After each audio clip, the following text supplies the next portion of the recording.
আলহামদুলিল্লাহ ভালো আছেন। আমিও আজকে ভালো আছি। আজকে মনটা খুব খুশি খুশি লাগতেছে।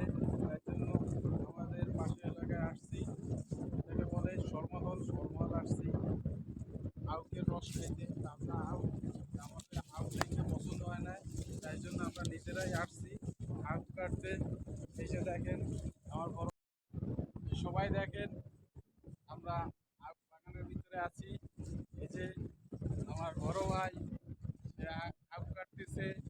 একটু একটু লোক বেশি সুবিধাজনক না, যে জায়গায় যায় এই জায়গায় একটু বাইসে শুইতে খায়, তাই জন্য ওই জায়গার আখটা দেখে পছন্দ হয় না।